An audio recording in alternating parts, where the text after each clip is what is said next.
إن الحمد لله نحمده ونستعينه ونستغفره ونعوذ بالله من شرور أنفسنا ومن سيئات أعمالنا من يهده الله فلا مضل له ومن يضلل فلا هادي له وأشهد أن لا إله إلا الله وحده لا شريك له وأشهد أن محمدا عبده ورسوله أما بعد فإن خير الحديث كتاب الله وخير الهدي هدي محمد صلى الله تعالى عليه وسلم وشر الأمور محدثاتها وكل محدثة بدعة وكل بدعة ضلالة وكل ضلالة في النار من يطع الله ورسوله فقد رشد واهتدى ومن يعص الله ورسوله فقد ضل وغوى اللهم صل على محمد وعلى آل محمد كما صليت على إبراهيم وعلى آل إبراهيم إنك حميد مجيد اللهم بارك على محمد وعلى آل محمد كما باركت على إبراهيم وعلى آل إبراهيم إنك حميد مجيد سبحانك لا علم لنا إلا ما علمتنا إنك أنت العليم الحكيم رب اشرح لي صدري ويسر لي أمري واحلل عقدة من لساني يفقه قولي لقد قال الله سبحانه وتعالى والذين يمسكون بالكتاب وأقاموا الصلاة إنا لا نضيع أجر المصلحين فضيلة الشيخ الفاضل عبد الله عبد الحميد حفظه الله تعالى مدیر مرکز الفرقان و دیگر تمام اخوان سامعین حضرات، سب سے پہلے مرکز الفرقان اور اس کی انتظامیہ کو مبارکباد دیتا ہوں کہ انہوں نے اس دورے کا اہتمام کیا، اور دوسری مبارکباد یہ کہ دورے میں کتاب التوحید جیسی عظیم کتاب کا انتخاب کیا۔ یہ کتاب عقیدہ توحید میں اپنی مثال آپ ہے، اور ایک منفرد کتاب ہے۔ جو اس کتاب کا اسلوب ہے وہ دیگر کتب میں نظر نہیں آتا، یہ بار بار پڑھی جائے، بار بار سنی جائے، بلکہ ہر گلی میں اس کتاب کا درس ہو تاکہ لوگ اس سے زیادہ مستفید ہو سکیں۔ پھر آپ کو بھی مبارکباد دوں گا کہ آپ اس دورے کے لیے تشریف لائے، اور انشاءاللہ تشریف لاتے رہیں گے تاکہ اللہ کی توفیق سے ہم بڑے اختصار کے ساتھ اس کتاب کو مکمل کر سکیں، اور جو بنیادی عقیدے کے مسائل ہیں انہیں سمجھ سکیں۔ سب سے پہلے ضروری ہے کہ میں اس کتاب کے مؤلف الامام المجدد محمد بن عبد الوہاب رحمہ اللہ کی طرف اپنی سند پہنچا دوں تاکہ اس سند کا اتصال ہمارے لیے واضح ہو جائے، اور اللہ کی توفیق سے اس سند میں آپ بھی شامل ہو جائیں۔ سند اس امت کا میزہ ہے، اس امت کا امتیاز ہے۔ عبداللہ بن مبارک کا قول ہے الاسناد من الدین ولولا الاسناد لقال من شاء ما شاء۔ سند دین ہے، اگر سند نہ ہوتی تو جو شخص چاہتا جو مرضی کہتا پھرتا، اور ایسے بہت سے لوگ موجود ہیں جو جی میں آئے کہتے پھرتے ہیں قصے کہانیاں، اور ان کا مواخذہ سند کی طلب کے ساتھ ہے، اس کی سند پیش کرو۔ جس نے ان کو عاجز کر دیا، محمد بن سیرین رحمہ اللہ بڑی چوٹی کے محدث علماء تابعین میں سے فرمایا کرتے تھے کہ سموا لنا رجالکم، اے علم بیان کرنے والو ذرا اپنے مشائخ کا نام تو بتاؤ، اپنے رجال ہمارے سامنے بیان تو کرو، تم کہاں سے آئے ہو، کیا تمہارا مخرج ہے؟ حافظ بن صلاح رحمہ اللہ جو فن حدیث اور مصطلح کے امام مانے جاتے ہیں وہ فرماتے ہیں کہ طلب علم میں استفادہ شرط ہے کہ ایک بیان کرنے والا کہاں کہاں پڑھنے گیا، کس کس سے پڑھا، کون اس کے مشائخ ہیں، تاکہ مشائخ کی معرفت سے ہمارے سامنے ان کا منہج واضح ہو جائے. تو بڑی اس کی اہمیت ہے. ان هذا العلم دین فانظروا امن تاخذون دینکم. یہ علم کیا ہے؟ یہ دین ہے، یہ علم اللہ کا نور ہے، اور خوب دیکھو اور غور کرو کہ یہ علم تم کس سے لے رہے ہو، کس سے حاصل کر رہے ہو.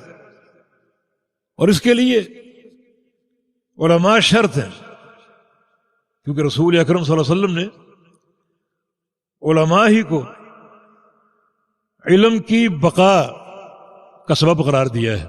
صحیح بخاری میں حدیث ہے، یرفع العلم بیشر الجہل وان اللہ لا يقبض العلم انتزاعا من صدور الرجال ولكن يقبضه بقبض العلماء حتى اذا لم يبق عالما اتخذ الناس رؤوسا جهالا يستفتون فیفتون برأیہم فیضلون ویضلون. کہ قیامت سے قبل علم اٹھا لیا جائے گا اور جہالت پھیل جائے گی. اللہ تعالی علم کیسے اٹھائے گا؟ فرمایا کہ علماء کے سینوں سے علم نہیں اٹھائے گا، بلکہ علماء ہی کو اٹھا لے گا اور وہ علم اپنے ساتھ لے کے چلے جائیں گے. اس سے کیا ثابت ہوا؟ کہ علم کی بقا کا سبب علماء ہے، کتابیں نہیں، تمہاری سی ڈیز نہیں، تمہارے کمپیوٹر نہیں، بلکہ علماء. طلب علم کے لیے علماء کے پاس جایا کرو. میں نے مبارکباد آپ کو دی کہ آپ یہاں چل کر آئے. طلب علم کے لیے چل کے آنا بڑا بابرکت ہے. رسول اکرم صلی اللہ علیہ وسلم کا فرمان ہے، من سلک طریقا یلتمس فیہ علما سہل اللہ لہ بہ طریقا الی الجنہ. جو شخص ایک راہ پر چلے، کس لیے؟ طلب علم کے لیے، نبی علیہ السلام کے فرامین سننے کے لیے، اللہ تعالیٰ اس کا جنت کا راستہ آسان کر دیتا. میں دو شخصیات آپ کے سامنے پیش کرتا ہوں کہ ان کا طلب علم کے لیے چل کے جانا کن نتائج کا باعث ہوا. اور ایک طالب علم قرآن نے پیش کیا ہے، اس کا چل کے جانا ذکر کیا ہے، جو کہ نابینا تھا. بسم اللہ الرحمن الرحیم. عبس وتولی ان جاءہ الاعمی. نبی علیہ السلام کے پاس اعمی نابینا آیا، اسے کچھ سوالات کے جواب مطلوب تھے. حاضر خدمت ہو گیا، نابینا تھا. اس وقت رسول اکرم صلی اللہ علیہ وسلم کے پاس کچھ رؤسائے مکہ بیٹھے ہوئے تھے اور آپ انہیں دعوت دے رہے تھے دین کی. اب چونکہ یہ نابینا تھے، انہیں ماحول نظر نہ آیا اور اپنا سوال آ کر پیش کر دی. نبی علیہ السلام کو یہ ادب کہ منافی لگا، کچھ ناگوار لگا، اور آپ کے ماتھے پر بل آ گئے. یہ واقعہ معروف ہے. اللہ تعالیٰ کیا فرماتا ہے؟ وَأَمَّا مَنْ جَاءَكَ يَسْعَى وَهُوَ يَخْشَى. کہ جو شخص آپ کے پاس آیا بڑی کوشش کرتے ہوئے اور تیزی کے ساتھ چلتے ہوئے تاکہ آپ سے علم لے، وَهُوَ يَخْشَى، اور اس کا دل اللہ کی خشیت سے بھرا ہوا ہے. مانا یہ عمل خشیت الہی کا موجب ہے. طلب علم کے لیے چلنا اور جانا اللہ تعالیٰ کی خشیت کا موجب ہے. اللہ تعالیٰ نے اس کی سعی پر اس کی خشیت کی شہادت دی کہ اس کا دل اللہ کی خشیت سے لبریز ہے. تو یقیناً جو لوگ بھی طلب علم کے لیے جاتے ہیں، نکلتے ہیں، چلتے ہیں، وہ دین اسلام میں انتہائی معتبر ہیں. وہ درسگاہ کی طرف نہیں جا رہے بلکہ جنت کی طرف جا رہے ہیں. اور جتنا وقت وہ بیٹھے رہیں اور علم کے سماع کا سلسلہ قائم رہے، اتنا وقت کیا ہوتا ہے؟ وہی جو پیغمبر علیہ السلام نے فرمایا، ما جلس قوم فی بیت من بیوت اللہ یقرؤون القرآن ویتدارسونہ بینہم الا حفتہم الملائکہ وغشیتہم الرحمہ وذکرہم اللہ فی من عندہ، کہ جو لوگ اللہ کے کسی گھر میں بیٹھ جائیں اور علم کا مذاکرہ شروع ہو جائے، قرآن و حدیث کی تعلیم شروع ہو جائے، جب تک بیٹھے رہیں گے اللہ تعالیٰ کی رحمت انہیں ڈھانپے رہے گی، فرشتے اپنے پروں کا سایہ کریں گے، اور اللہ تعالیٰ ایک ایک شخص کا نام لے کر اپنے فرشتوں کے سامنے اس کا ذکر کرے گا، دیکھو فلاں بھی ہے، فلاں بھی ہے، اور فلاں بھی ہے۔ اس کا چرچا اور اس کا نام عرش معلیٰ پر گونج رہا ہے، اللہ تعالیٰ اس کا نام لیتا ہے اور فرشتوں کے سامنے لیتا ہے۔ تو آپ غور کیجئے، یہ طلب علم کا سلسلہ کتنا بابرکت ہے۔ بس اللہ رب العزت ہماری نیتوں میں اخلاص پیدا فرما دے اور ہمیں صحیح فہم عطا فرما دے، صحیح سمجھ عطا فرما دے، کیونکہ اصل فضیلت صحیح سمجھ اور فہم کی ہے، تعلق بالدین کی نہیں ہے، کیونکہ پیغمبر علیہ السلام کا فرمان ہے، من یرید اللہ بہ خیرا یفقہہ فی الدین، اللہ تعالی جس شخص کے ساتھ بھلائی کا فیصلہ فرما لے اسے کیا دیتا ہے؟ دین کی سمجھ دیتا ہے۔ ہمارے ملکوں میں دین کے ساتھ جذباتی تعلق ہے مگر فہم نہیں ہے، نبی علیہ السلام کی حرمت کے نام پر کٹ مرنے کے لیے تیار ہوں گے مگر پیغمبر علیہ السلام کی سنت پر عمل کی توفیق نہیں، تو دین ان جذبات کا نام نہیں ہے۔ ان اللہ یعطی الدنیا لمن یحب ومن لا یحب ولا یعطی الدین الا من یحب، اللہ تعالی دنیا دیتا ہے خواہ اس سے محبت ہو یا نہ ہو، لیکن دین صرف اس شخص کو دے گا جس سے اللہ کو محبت ہوگی۔ تو طلب علم کا راستہ اللہ تعالیٰ کی محبت کا راستہ ہے، اور اگر یہ علم کتاب و سنت کی اتباع کا ہو تو وہ بندہ یقیناً اللہ تعالیٰ کا محبوب بن جاتا ہے، کیونکہ پروردگار کا فرمان ہے، قل ان کنتم تحبون اللہ فاتبعونی یحببکم اللہ، اے پیغمبر کہہ دیجئے اگر تم اللہ تعالیٰ کی محبت کے دعوے دار ہو یا اللہ تعالیٰ کی محبت کے طلبگار ہو تو اس کا ایک ہی راستہ ہے، ایک ہی سبیل ہے، اور وہ یہ ہے کہ میری اتباع کر، یعنی محمد الرسول اللہ صلی اللہ علیہ وسلم کی اتباع کر۔ تو اللہ رب العزت اس سلسلے کو بابرکت بنا دے، اس کی تکمیل کی توفیق عطا فرما دے، اور صحیح فہم توحید کا اور عقیدے کا ہمیں عطا فرما دے۔ یہ جو آپ نے پوسٹر شائع کیے ہیں ان پر بات کرنا ضروری ہے، کیونکہ آپ نے القاب میں غلو کیا ہے، علامہ اور محدث جیسے القاب یہ مناسب نہیں ہے، اور میری تو یہ خواہش ہے کہ میں طالب علم ہی رہوں اور طلباء کے ساتھ ہی رہوں، اور کل قیامت کے دن طلباء کے ساتھ ہی میرا حشر ہو، کہ طلبۃ العلم کے بڑے فضائل ہیں، بڑے ان کے مناقب ہیں، بڑے ان کے درجات ہیں۔ تو اللہ تعالی ہمیں صحیح سبیل پر اور صحیح سنت پر اور صحیح منہج پر قائم رکھے۔ ہم نے سند کا ذکر کیا ہے، ہمارے شیخ العرب والعجم علامہ بدیع الدین شاہ راشدی رحمہ اللہ، ان کے بہت سے مشائخ میں سے ایک شیخ عبد الحق الہاشمی، جو مکہ مکرمہ حرم کے مدرس تھے اور وہیں ہجرت کر کے آئے اور فوت ہوئے، وہ ان کے شیخ ہیں۔ اس کے علاوہ ہمارے ایک اور شیخ محدث جلال پور پیر والا ملتان، شیخ سلطان محمود رحمہ اللہ، ان سے ہم کو اجازہ حاصل ہے، اور ان کے شیخ بھی شیخ عبد الحق ہاشمی المکی رحمہ اللہ ہیں۔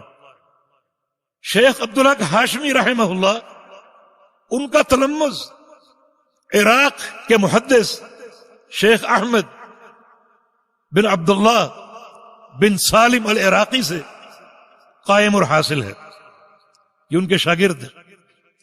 اور شیخ احمد العراقی یہ شاگرد ہیں شیخ عبد الرحمن ابن حسن رحمہ اللہ کے، جو شیخ الاسلام محمد بن عبد الوہاب رحمہ اللہ کے پوتے ہیں، اور شیخ عبد الرحمن اپنے دادا کے شاگرد ہیں، یعنی شیخ الاسلام کے، شیخ محمد کے رحمہ اللہ۔ تو اس طرح ہماری سند کا اتصال شیخ سے ثابت ہے، اور آپ اس سماع میں اس سند میں شامل ہو چکے ہیں۔ انشاءاللہ سند میں شامل ہونا ایک بڑے فخر اور تمیز کی بات ہے۔ اللہ تعالی ہمیں اس مقام کے تحفظ کی توفیق عطا فرما دے۔ کتاب التوحید نام سے ظاہر ہے، یہ توحید کی کتاب ہے، اس میں توحید کے مسائل ہیں، اور جس انفرادیت کے ساتھ توحید کے ابواب قائم کیے گئے ہیں، یہ طریقہ کسی اور کتاب میں موجود نہیں۔ ہم نے اپنے سندھ میں بہت سے علماء اور دعات پر یہ ذمہ داری لگائی ہے کہ اپنے اپنے حلقوں میں اس کتاب کے درس کا اہتمام کریں، اور اس کا خوب درس ہونا چاہیے، خوب اس کا درس ہونا چاہیے، تاکہ ان مسائل کا صحیح ادراک اور صحیح فہم حاصل ہو جائے۔ کیونکہ اللہ کے بندو، توحید کے بغیر گزارا نہیں۔ اللہ پاک کا فرمان ہے وَمَن يَكْفُرْ بِالْإِيمَانِ فَقَدْ حَبِطَ عَمَلُهُ، جو شخص ایمان کا انکار کر بیٹھے اس کے سارے عمل برباد ہیں۔ اور ایمان کیا ہے؟ ایمان میں سر فہرست اللہ تعالی پر ایمان لانا ہے۔ الایمان ان تؤمن باللہ۔ بلکہ نبی علیہ السلام سے پوچھا گیا، صحیح بخاری کی حدیث ہے، ای العمل افضل یا رسول اللہ، کہ یا رسول اللہ صلی اللہ علیہ وسلم سب سے افضل عمل کون سا ہے؟ تو رسول کریم صلی اللہ علیہ وسلم نے ارشاد فرمایا، ایمان باللہ، اللہ پر ایمان لانا سب سے افضل عمل۔ اس سے یہ بات بھی سمجھیے کہ ایمان کو عمل کہا گیا ہے، بلکہ سب سے افضل عمل قرار دیا گیا ہے۔ اور پیغمبر علیہ السلام کی ایک اور حدیث ہے کہ انما الاعمال بالنیات، کہ سارے اعمال کی صحت اور قبولیت انسان کی نیت پر ہے۔ اکثر لوگوں سے پوچھا جاتا ہے کہ آپ مسلمان کیوں ہیں، مومن کیوں ہیں؟ ان کا جواب ہوتا ہے کیونکہ ہمارے باپ دادا مسلمان، ہمارا گھرانہ مومن ہے۔ یہ جواب غلط ہے۔ جو نیت مستقیمہ ہے اس کے خلاف ہے۔ ایمان سب سے افضل عمل، اور یہ بیکار نیت یہاں نہیں چل سکے گی۔ ایمان پر عمل کرنا، ایمان کے تقاضوں کو پورا کرنا دین اسلام کی سب سے اہم بنیاد ہے۔ اور اگر اس کو آباء و اجداد کی پیروی پر ڈال دیا جائے تو یہ عمل بھی غلط ہے، نیت بھی غلط ہے۔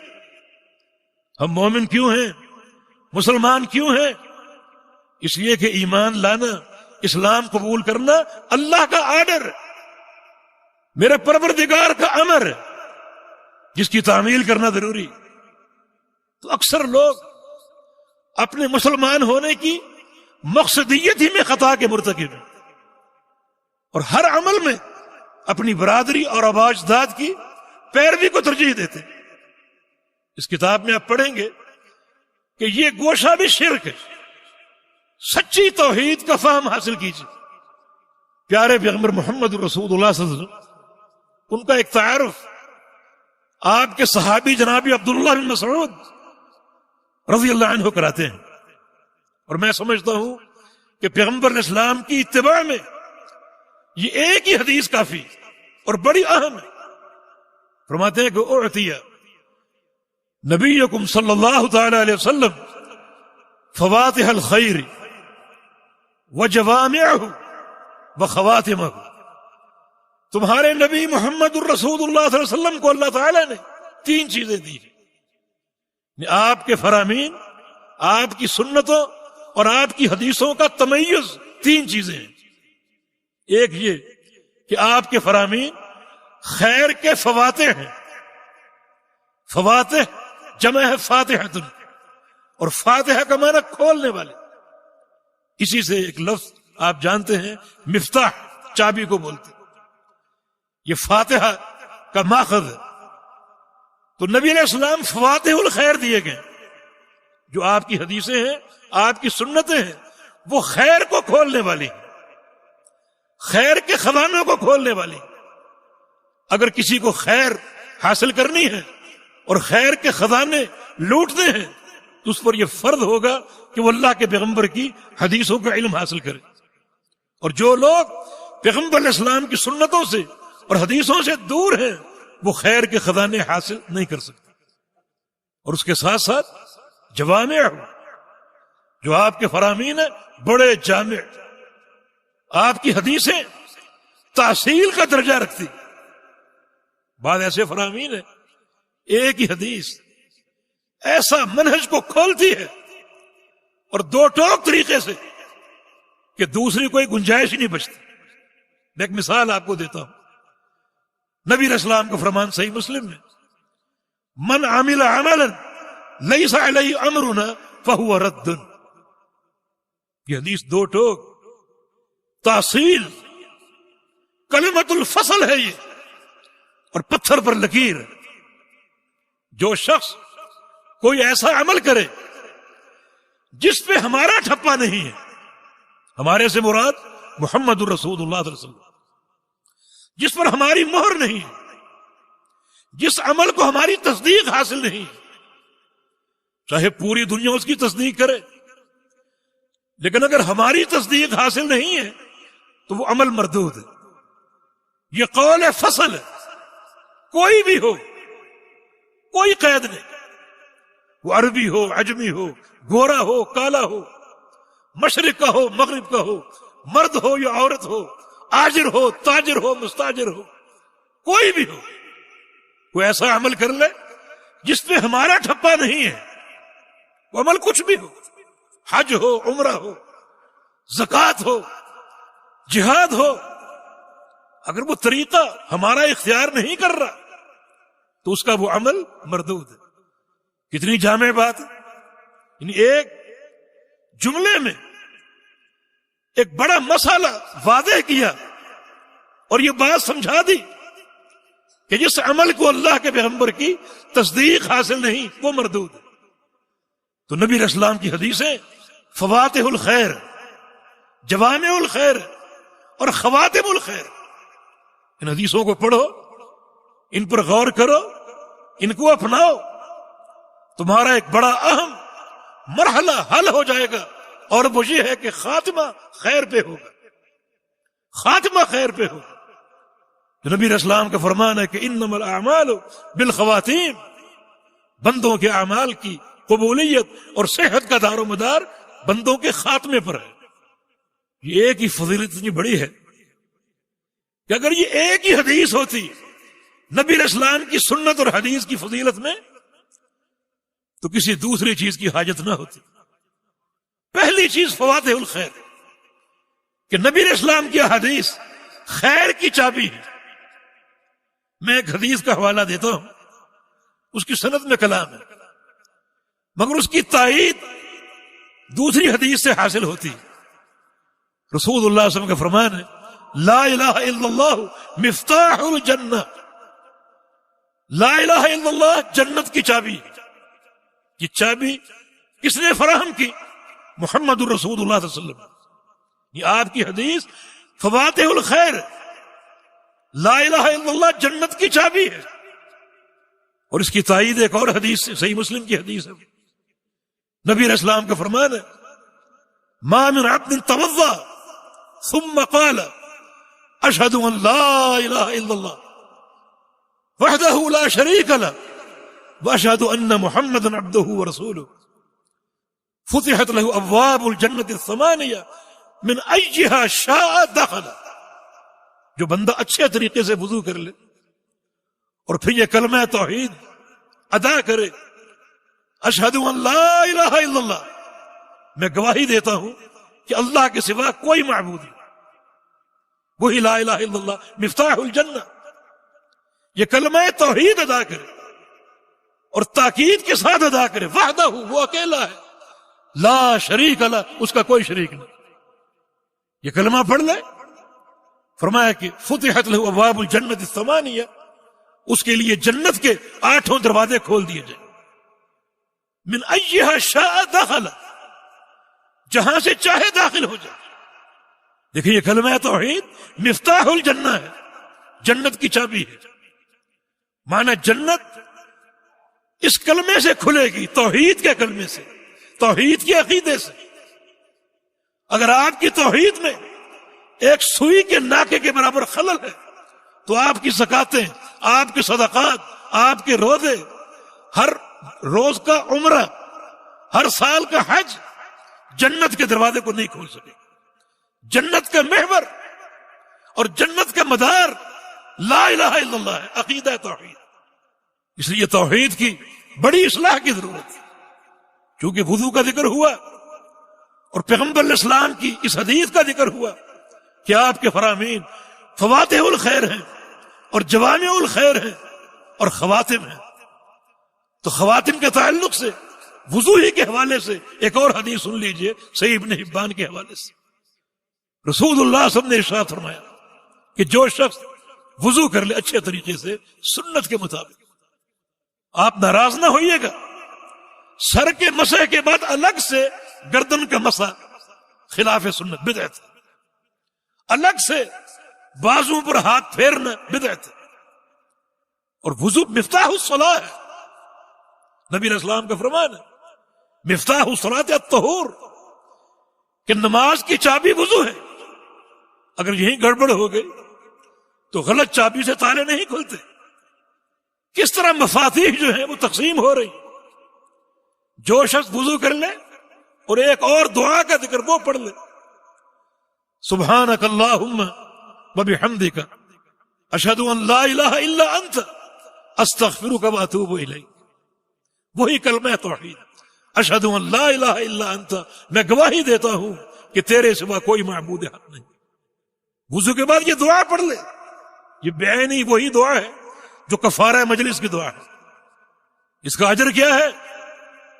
دیکھیں خواتم الخیر، اس کا اجر یہ ہے کہ اللہ رب العزت آپ کی اس دعا کو، حدیث میں سخت کے الفاظ ہیں، ایک قیمتی کاغذ پر لکھوائے گا، بڑی اعلیٰ دستاویز پر یہ کلمات لکھائے گا اور پھر اپنی مہر لگا دے گا۔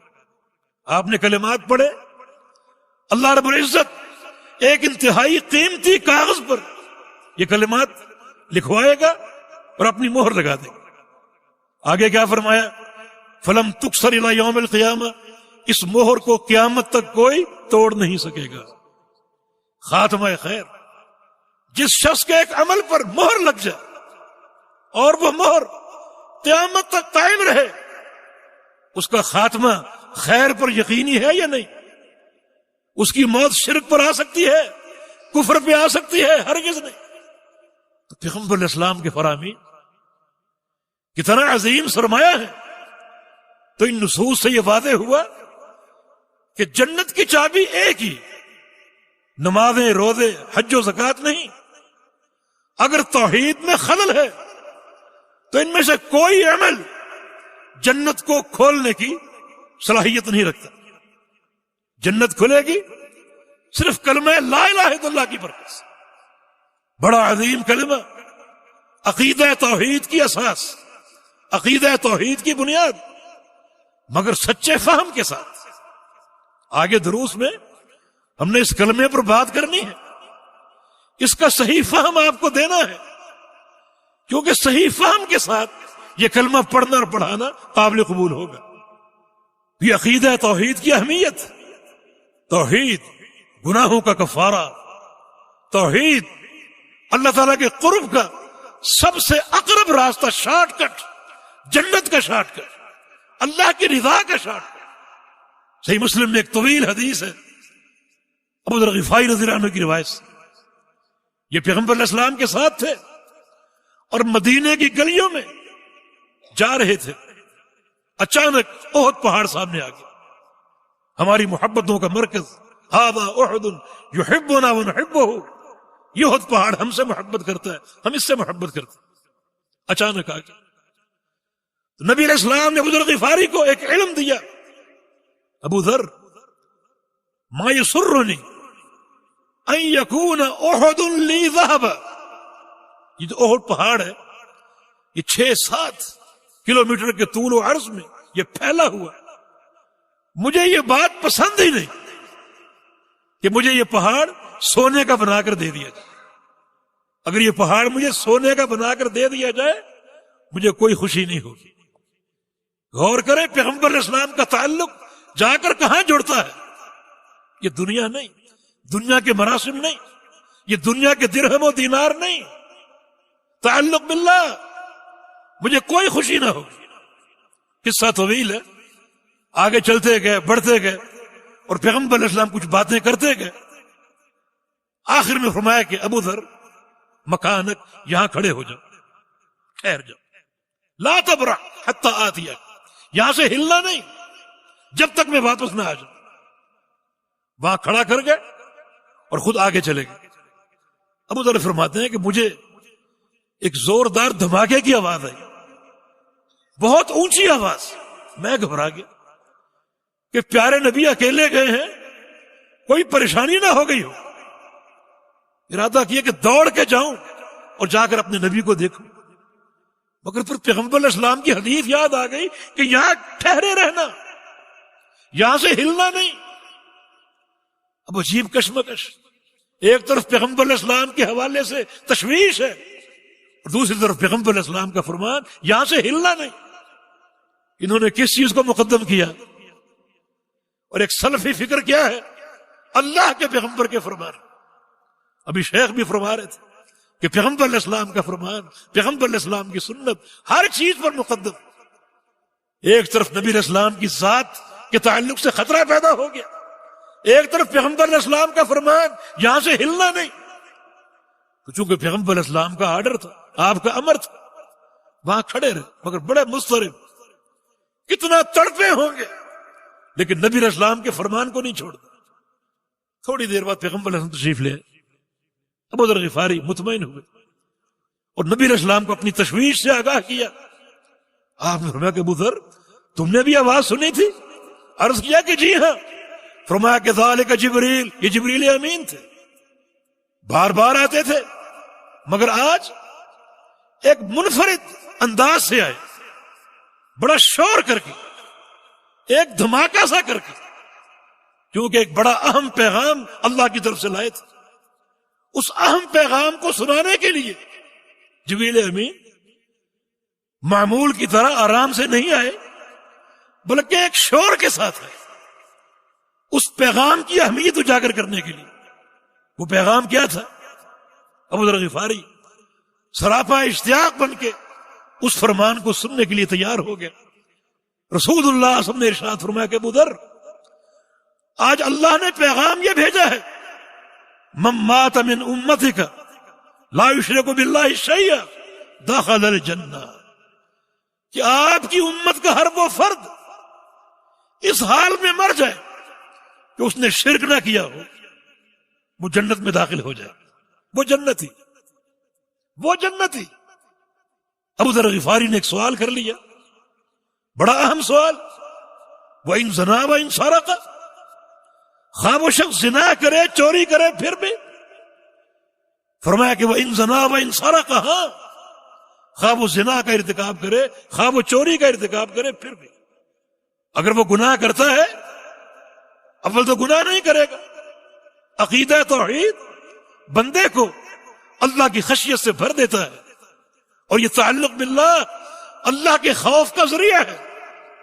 ایسا بندہ گناہ کا ارتکاب نہیں کرتا، اگر ہو جائے تو اللہ تعالیٰ اس کو توبہ کی توفیق دیتا ہے، اور اگر وہ توبہ بھی نہ کر سکا تو کل قیامت کے دن اس کا معاملہ اللہ کے سامنے ہوگا، اللہ کی مشیت کے تحت، کہ چاہے تو اس کو ان گناہوں کی سزا دے دے، اور چاہے اس کی انتہائی قوی اور ٹھوس توحید کی بنا پر ان گناہوں کو معافی کر دے اور ابتداءً کسی عذاب کے بغیر جنت میں داخل کر دے۔